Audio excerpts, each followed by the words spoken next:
विष्णु भगवान की जय। बैसाख मातम, बैसाख में बैसाख मातम सुनने का मातम बताया है। तो ये प्रथम अध्याय है। श्री सूत जी कहने लगे कि ब्रह्मा के पुत्र श्री नारद जी से राजा अम्बरीश ने पूछा कि हे ब्राह्मण, मैंने सुना है कि बैसाख मास सब मासों से उत्तम है, सो कृपया आप बैसाख मास का महात्म्य विस्तार पूर्वक मुझको सुनाइए। यह मास भगवान को अधिक प्यारा है।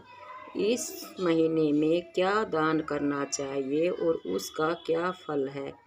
इस महीने में कौन से कर्म करने योग्य है और उनको करने से कौन से देवता प्रसन्न होते हैं? भगवान विष्णु को कौन से कार्य व कौन से दान प्रिय हैं और उनके फल व उद्देश्य भी कृपया विस्तार पूर्वक कहिए।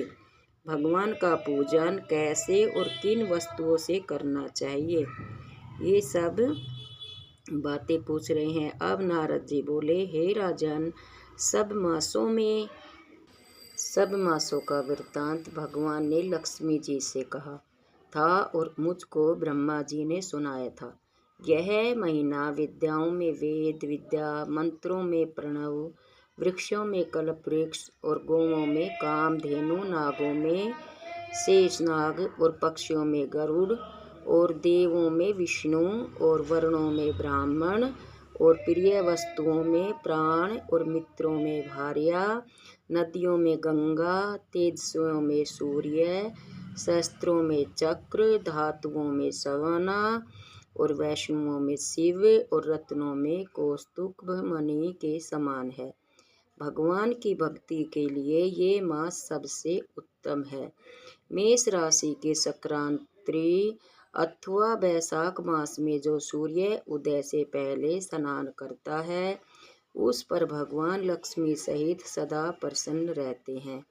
बैसाख मास में स्नान करने वाले सब पापों से मुक्त होकर वैकुंठ को जाते हैं। इस मास में सूर्य उदय से पहले जो एक बार भी स्नान करके स्नान के निमित्त एक पग भी चलता है, उसको कई अश्वमेध यज्ञों का फल मिलता है। बैसाख मास में बाहर थोड़े से जल में भी स्नान करने से यम आज्ञा से उसके पापों का फल नष्ट हो जाता है। विष्णु भगवान की आज्ञा से बैसाख मास में सूर्य उदय से 6 घड़ी तक सब तीर्थों के अधिष्ठाता देवता जल के बाहर मनुष्यों के हित के लिए ठहरते हैं, परंतु इस समय तक भी जो स्नान के लिए नहीं आते, उनको श्राप देकर फिर वह अपने धाम को चले जाते हैं। इसलिए बैसाख मास में स्नान अवश्य करना चाहिए। तो ये बैसाख मास में पहले अध्याय सुनाया है। तो इसमें स्नान का कितना महत्व बताया है। सूर्य उदय से पहले हमें स्नान कर लेना चाहिए। तो बैसाख मास में स्नान करने का महत्व। बोलो विष्णु भगवान की जय। अब है दूसरा अध्याय।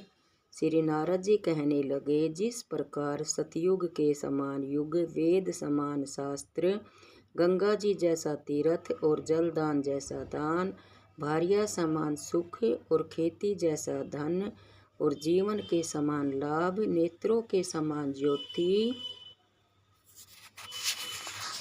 और भोजन के समान तृप्ति, सत्य के समान यश, आरोग्य के समान हर्ष और दूसरा नहीं है।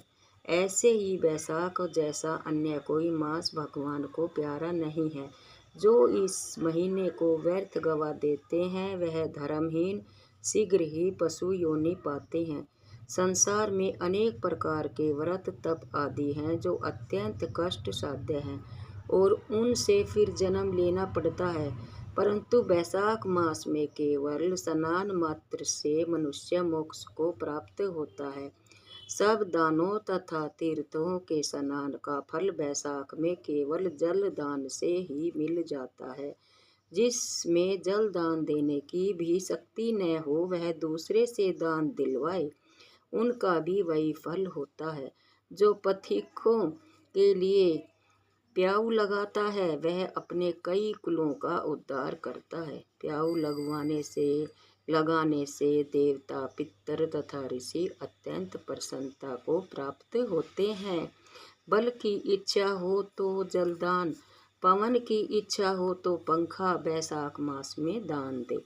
जो प्यासे को जल पिलाता है वह राजसूय यज्ञ का फल प्राप्त करता है। जो धूप और पसीने से व्याकुल ब्राह्मण पर पंखे से हवा करता है वह सब पापों से रहित हो गरुड़ के समान हो जाता है। और ब्राह्मण को पंखा दान न करने वाले अनेक प्रकार के वातादि से दुखित हो नरक वास करते हैं। जो थके हुए ब्राह्मण पर कपड़े से ही हवा करता है वह पापहीन होकर भगवान की सायुज्य मुक्ति पाता है। और जो शुद्ध हृदय से ताड़ का पंखा दान करते हैं सब पापों से मुक्त होकर वैकुंठ लोक को जाते हैं। जो खड़ाऊ दान करते हैं वे यमदूतों का तिरस्कार करते हुए वैकुंठ को पाते हैं। जूते दान करने वाले को न इस संसार में दुख होता है और न ही नरक यातना भोगनी पड़ती है। ब्राह्मण के याचना करने पर खड़ाऊ दान करने वाला राजा होता है। जो मार्ग में आश्रम के लिए घर बनाता है उसका फल देवता भी वर्णन नहीं कर सकते। जो अतिथि ब्राह्मण को भोजन करावे उसके फल का भी कोई विस्तार नहीं है। अन्नदान पाने वाला अपने माता पिता को भी भूलकर दान ही को अपना सर्वस्व मानता है। माता पिता तो केवल जन्म के दाता हैं, इसीलिए विद्वान लोग अन्न देने वाले को ही पिता कहते हैं। तो ये था दूसरा अध्याय, इसमें अन्नदान का महत्व बताया है। तो बोलो विष्णु भगवान की जय।